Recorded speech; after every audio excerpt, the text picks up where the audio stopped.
Call hello, Yahweh Bashim Yahushai, Bashim Yahushai, Ruach Chodesh.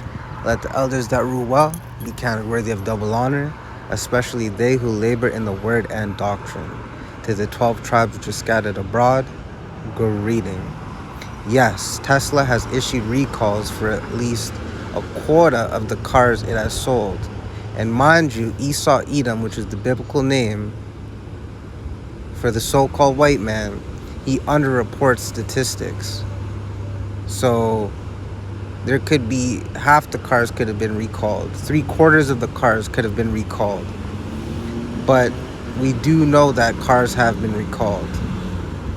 Tesla's largest recalls have been for minor issues that it could fix with software updates or their witchcraft sent over the internet. And that's why the frontman Elon Musk, under his boss's orders, the wicked elite, he wants satellites, Starlink.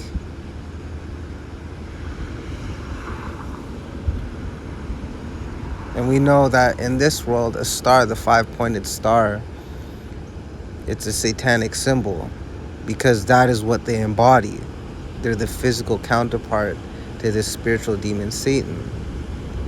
So having all these satellites in the sky, as well as having these cars, we can see that society is shifting towards a cashless digital society pertaining to Revelation chapter 13, verse 16 to 18. Just like the elder apostles of Great Millstone have been saying for decades. On May 3rd, the National Highway Traffic Safety Administration announced a recall of nearly 130,000 Tesla cars because of an overheating issue in some cars' central information display screens. The news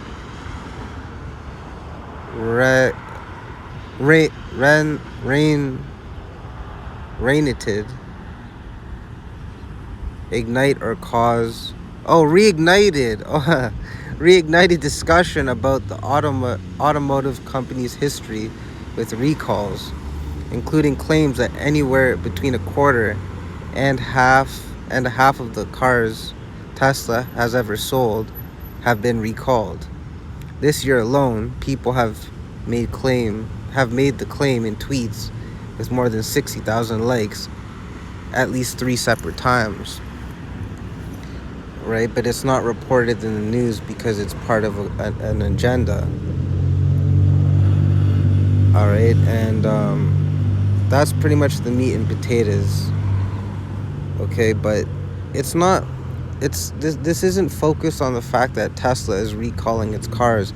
This is focused on the fact that Esau Edom's technology, which is their witchcraft, it fails. It's not going to succeed at all. Yet it has everyone but the elect enamored, right? As it reads in Revelation, they think who is like the beast, who can war with the beast. But they don't see all these little cracks. It's like when you see a beautiful woman, or a so-called beautiful woman, I should say, and she may have had spots missing that she forgot to put her makeup on, or you know Jake women, or she wanted to color in her eyebrows and she didn't color it in properly, right? But most guys, they'll look past that because they just want some ass. You know what I mean? That's how people are like in society. They don't care that the fact that they're practically slaves. They don't care the fact that they have no rights, no spiritual identity. They just want to essentially have a so-called peaceful life in Esau's warlike kingdom, which is impossible. Their witchcraft fails consistently, all the time. But of course, because they're they have to use deception. They can't, they don't want, it's just like motherfuckers that they think they win so much, but then when they lose badly, oh no, I wasn't trying, or nah, the sun was in my eyes, or they're always making excuses. That's Esau Edom. So let's get the scripts to further in the point. This is Revelation 22 and 15. For without what? Without the mark of exemption, the thawa, the love of Yahweh Bashem Yahweh Shai dwelling in you. For without are dogs and sorcerers and whoremongers and murderers and idolaters and whosoever loveth and maketh a lie. That is everyone that is not the elect.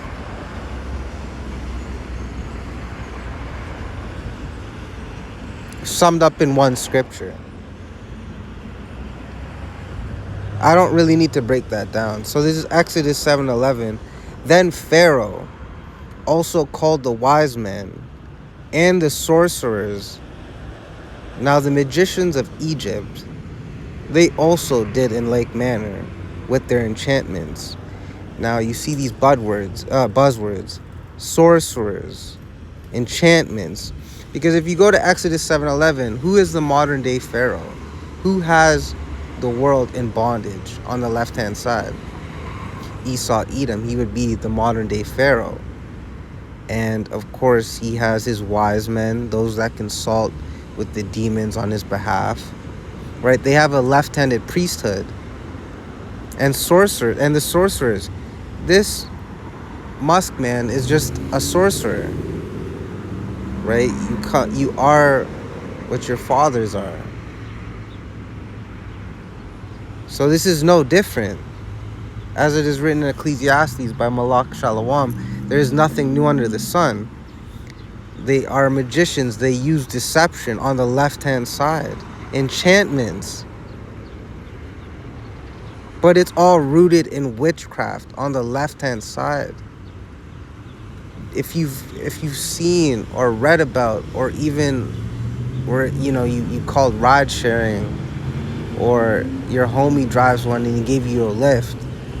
If you've ever been in a Tesla, man, that's like being in a mobile satanic,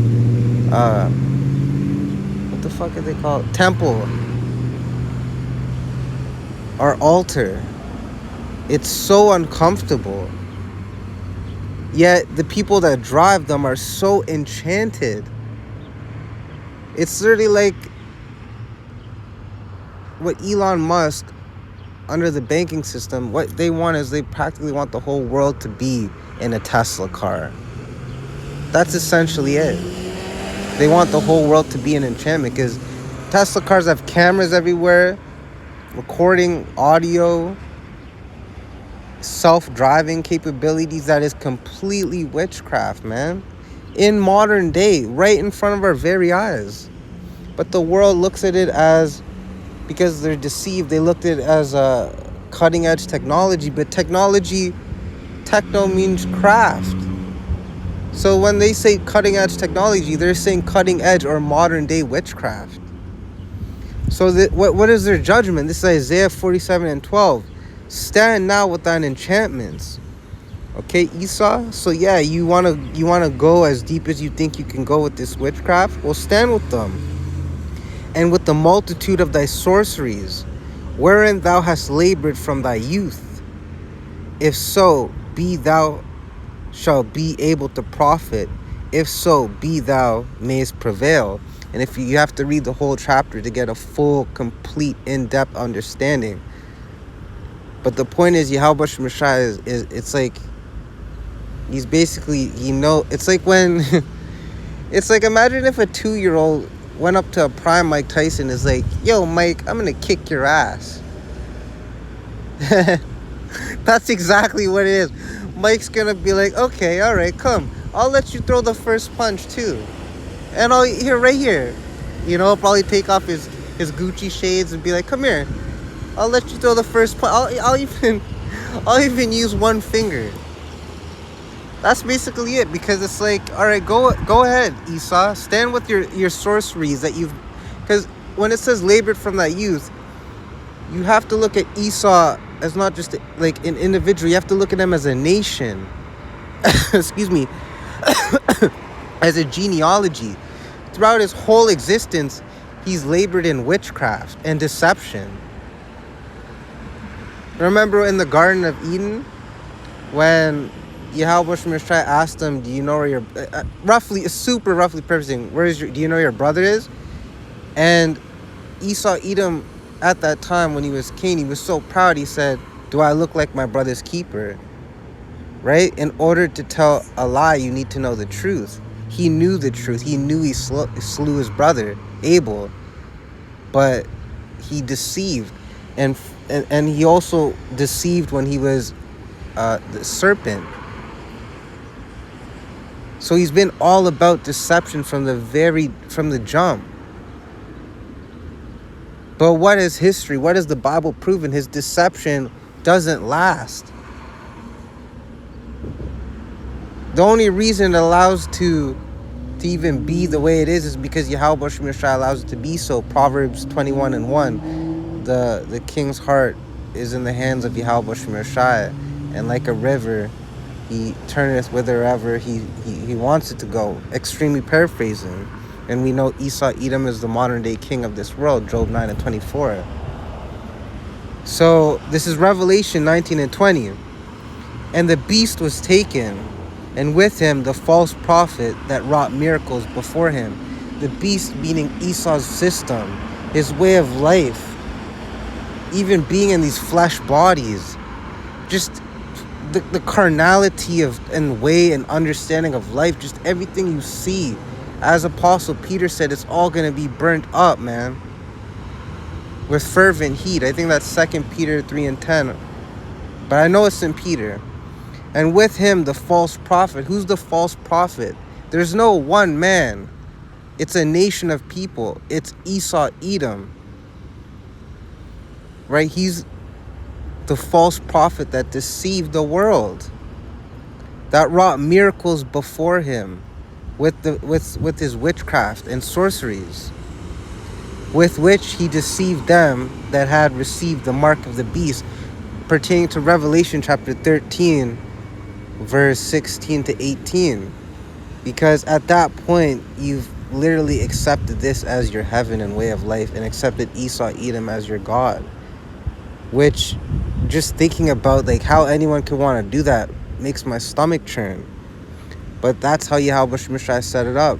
I mean, talking about our nation, Zephaniah 13:8, 2/3 therein shall be cut off.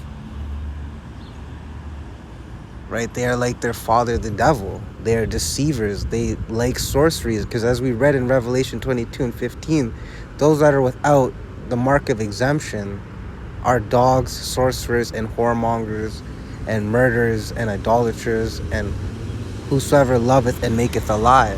And who makes the ultimate, who loves and makes the ultimate lies? Esau Edom. So jumping down to Revelation 19:20, continuing on, and them that worship his image, these both were cast alive into a lake of fire burning with brimstone. That's talking about nuclear destruction. Boom. Incineration in ways we can't even fathom. Because we have to remember, Yahweh Shemeshai is also going to be in the midst of those missiles, because they're his ministers. Alright, so we're going to continue to see, these stories are rare. Esau Edom doesn't like to show that his kingdom is flawed and it's temporary. He likes to make it seem like it's going to go on forever. But, call Halal Yahweh Shemeshai and stay prayed up. Call Halal Yahweh Shemeshai once again. Shalom.